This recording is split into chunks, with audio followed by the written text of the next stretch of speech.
Eu anotei aqui, inclusive, para a gente chamar 3 pontos, chamar a atenção de 3 pontos que eu vejo, que eu julgo como relevantes no contexto da situação ucraniana. Bom, a primeira delas, tem muita gente que está falando sobre a questão dos bloqueios dos mares na Ucrânia. Bloqueios dos mares na Ucrânia, gente, já aconteceu. O problema não é que os russos não estão em Odessa.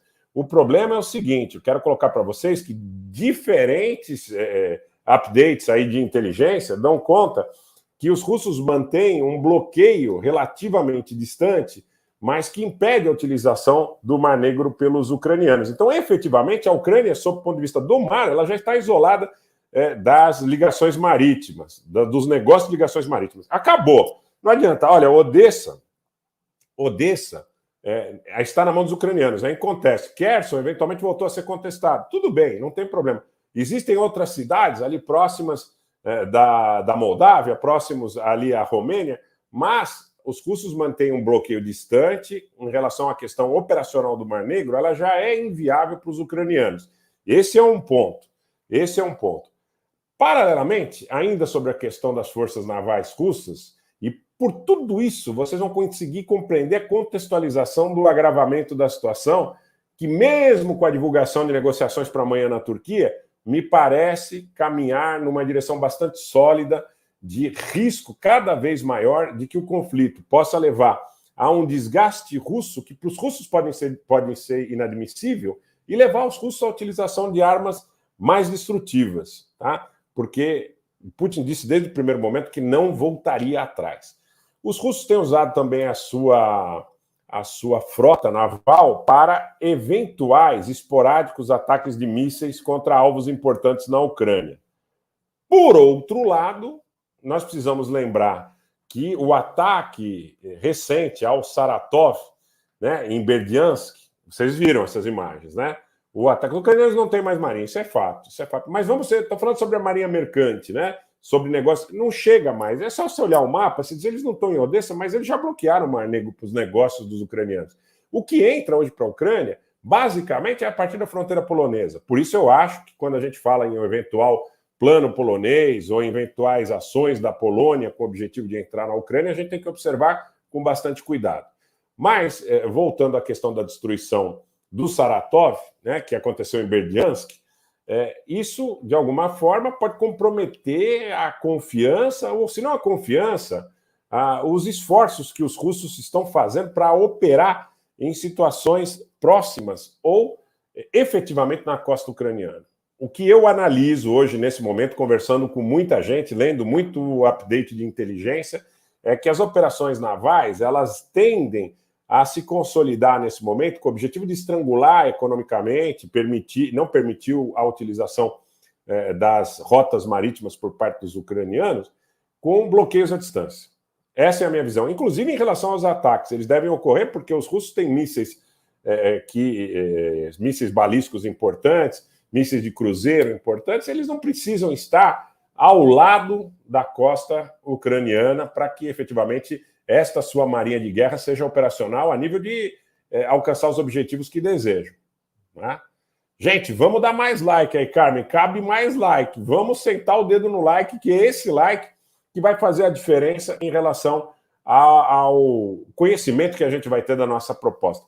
Eu estava falando, Gesamari, um beijo, obrigado pela presença. Eu estava falando com vocês, isso pode ser, Ítalo, pode ser, a questão do CSTO em relação ao Azerbaijão, pode ser, mas vamos aguardar ainda. Os russos têm também lá seus interesses em relação aos lobbies do Azerbaijão dentro da Rússia. Vamos aguardar. A gente espera que sim. Cristiana Tornag, um abraço para você. Obrigado pelo comentário. Mas vamos aguardar um pouquinho. A gente espera que o que foi tratado em 9 de novembro de 2020 em Nagorno-Karabakh, que já era muito ruim para Nagorno-Karabakh e para a Armênia, seja pelo menos até aqui respeitado no que diz respeito à presença da manutenção do cessar-fogo e dos capacetes azuis russos lá, né, que permitem, os capacetes de paz russos que permitem que essa guerra não volte em escala maior, tá certo? Agora, o que eu quero dizer para vocês, Jorjane, um abraço, obrigado, viu? Obrigado, espero que você goste, um abração para o Lapa também. O que eu quero dizer para vocês, em relação, voltando à questão da Marinha Russa, é que a Marinha Russa, ela deve chegar de alguma forma, a atuação dela deve continuar importante, mas ela deve, de alguma forma, atuar um pouco mais longe. Então, ela acaba fazendo o bloqueio do Mar Negro, e além do bloqueio do Mar Negro, ela acaba construindo uma posição sólida para ataques, inclusive com mísseis de cruzeiro contra objetivos importantes. Carmen Irene Oliveira, seja muito bem-vinda, muito obrigado, novo membro do canal. Quem quiser seguir o exemplo da Carmen vai ajudar bastante a mais 50, 80, 100, 150 pessoas serem notificadas a respeito desta live e de outros eventos aqui no canal, tá? Então, gente, somando tudo isso que eu coloquei para vocês, olhos no Cáucaso Sul, olhos nos Balcãs, olhos no conflito israelo-palestino, olhos na Síria, nas ex-repúblicas da Ásia Central, ou seja, praticamente o mundo todo da Europa em direção ao leste precisa ser observado. A gente ainda tem aqui um relativo aspecto de paz no continente sul-americano, na América Latina de um modo geral. Então, não quer dizer que nós devamos negligenciar, ao contrário, é momento de aprender para que nós não sejamos objeto a posteriori de nenhum tipo de ação, mas nossos olhos, nesse momento, estão mais voltados para a Europa e em direção ao leste, em direção à Ucrânia, em direção ao Oriente, ao Meio Oriente, ao Médio Oriente e ao Extremo Oriente também, por que não dizer, os recentes testes da Coreia do Norte e tudo mais não nos deixariam negligenciar essa posição. Esse é um ponto. O outro ponto é a questão econômica. Gente aí especulando que o Brent vai para 200, alguns traders falando em $250. Eu li a matéria da sexta-feira do jornal Valor Econômico, onde traders que estão no eixo Amsterdã, Rotterdam, Antuérpia apostam no petróleo a $250. Verificamos paralelamente também o estabelecimento de novos meios de pagamento, como o MIR entre Rússia e Irã, como o interbancário, o interfronteiras chinês, né? O CIPS, e também em prejuízo do SWIFT e, naturalmente, em prejuízo do dólar americano, como foram essas declarações dos sauditas e dos Emirados Árabes Unidos fazer negócio aí, petróleo, com base no yuan, na moeda chinesa. Desdobramentos militares, eu observaria esses pontos que eu citei para vocês. Desdobramentos econômicos, observaria, além do petróleo, observaria grãos, fertilizantes, derivados químicos de um modo geral, e observaria também, dependendo do desdobramento do encaminhamento para um acirramento de tensão no Cáucaso Sul e na região dos Balcãs, observaria também o setor petroquímico.